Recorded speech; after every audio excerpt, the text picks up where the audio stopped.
lot of kids and having grown up as well, there have been a lot of questions in my head in terms of myself, my capabilities and my abilities. Something called self-doubt is definitely something that has been an issue that I have probably faced and overcome. But I would also like to know what your view on this is. How does one overcome self-doubt, especially as a youngster? Namaskaram, Regina. I'm glad you're growing up, huh? I know everybody is telling you, believe in yourself, believe in yourself. I would say, please doubt yourself. Whatever is going right or wrong in your life, first thing is to see, maybe it's me who caused this. Look at it carefully, if it's not you, then we look at others. The so-called confident idiots are stepping on everybody's everything and walking. Self-belief or any kind of belief will bring you confidence without clarity. The level of damage that's happened to this planet and to life around us, everything is because confidence without clarity.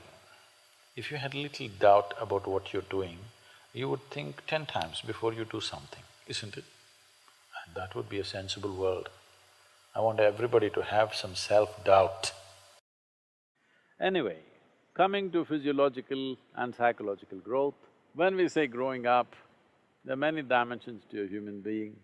There's physiological growth, there's psychological growth, there is emotional and other dimensions of growth in a human being. Most of the time, we measure growth physiologically and the next possibility is psychologically. See, body is a very tangible element. So it grows at a certain pace. In some people's mildly faster or slower, but it grows at a certain pace. But the psychological dimension of who you are is not such a tangible process, it's an intangible process, more flexible, more mobile or nebulous. So it should be able to grow well ahead of your physiological process.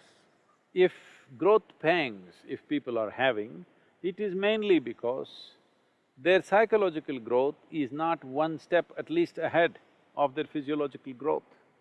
So, though the same things have happened to trillions of people on this planet forever, still it looks like it's happening for the first time in the universe and they're surprised and they're shocked and many things.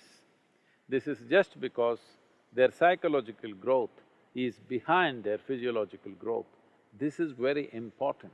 In a society, we create a situation where every child is psychologically at least one step ahead of their physiological growth. If you do just this one thing in your life, you will see whether it is adolescence or middle age or old age, you will not be surprised by anything. You know how to deal with it, you know how to handle it, and there will be no shocks and upheavals in your life for simple processes. Right now, people are living in such a way that toddlers are having diaper problems, teenagers are having hormonal issues, middle-aged people are having middle-age… middle-age crisis, old age, of course, people are suffering. Tell me one dimension of life people are not seeing as a problem. Life is not a problem, life is a certain process. The question is only, have you prepared yourself for the process or not?